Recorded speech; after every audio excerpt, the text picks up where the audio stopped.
अस्सलाम वालेकुम। आज मैं अपनी तसनीफ़ शहीद हकीम मोहम्मद सईद एक अहद साज, तारीख साज और इदारा साज शख्सियत के हवाले से गुफ्तगू करूँगा। जैसे कि ये किताब का मौजू बता रहे हैं कि वो एक अहद साज थे। उन्होंने पूरे पाकिस्तान के 75 साल को और पाकिस्तान के अहम तारीख़ को मुतासिर किया और तमाम तिब और साइंस और तालीम के तमाम शोबे और समाजी इन सब में उनकी खिदमत हैं। तो इस किताब के अंदर मैंने हकीम सईद के हवाले से रिसर्च वर्क किया है और हकीम सईद की हयात और ज़िंदगी के हवाले से लिखा। उसके बाद हकीम सईद की तिब्बी खिदमत किस तरह से उन्होंने यूनाइटेड नेशन में तिब के हवाले से काम किया और उनकी कोशिश की वजह से 1975 में यूनाइटेड नेशन ने तिब को और अल्टरनेटिव मेडिसन को एक तिब की शाख माना और इसको बैनुल-अक़वामी सनद अता की। हकीम सईद ने हमदर्द के इदारे को कराची में या पाकिस्तान में मुतारिफ़ कराया। तो हमदर्द के हवाले से पूरा एक बाब है कि हमदर्द ने किस तरीके से तरक्की की और कामयाबी हासिल की। फिर हकीम सईद साहब ने हमदर्द एजुकेशनल सोसाइटी बनाई। उसके तहत हमदर्द नौनियाल रिसाला निकाला और फिर बज़्म नौनियाल कायम की और नौनियालों के लिए काम किया। ये तमाम खिदमत तालीमी। फिर हमदर्द यूनिवर्सिटी बनाई, उसका एक तारुफ़ी चीज़ शामिल है। हमदर्द फाउंडेशन हकीम सईद साहब ने 1953 में हमदर्द तालीम वक्फ लेबॉर्ट्रीज़ के साथ हमदर्द फाउंडेशन बनाई, जिसका मकसद ये था कि हमदर्द इदारे के मसनूआत से जो भी आमदनी हासिल हो उसको अवाम के लिए तालीम और फलाह के लिए इस्तेमाल किया जाए। तो हमदर्द फाउंडेशन ने कि जो खिदमत अंजाम दी उसके ज़ेर असर जितने भी इदारे तिबियात तहक़ीक़ात हैं और कारवान तिब वगैरह उसका ज़िक्र किया गया। फिर हमदर्द यूनिवर्सिटी ये तो हमारे अहद की या उस वक्त की चीज़ है जब हमने हमदर्द में शमूलियत इख्तियार कर ली थी, यानी कि 1989 से।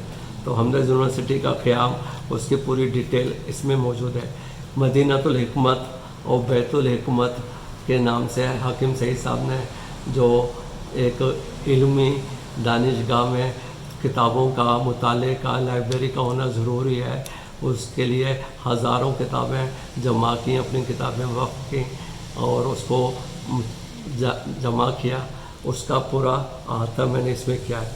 हकीम सईद की अदबी खिदमत ये एक अहम मौजू है। हकीम सईद साहब वो कि चूँकि तिब्बी खिदमत इतनी ज़्यादा मशहूर हो गई या समाजी कि उनका अदब का पहलू कम हो गया था। तो अदब के हवाले से इन्होंने जो काम किया है, जो सफ़रनामे लिखे, जो अदबी किताबें लिखी, उन सब का मैंने इसमें अहाता किया।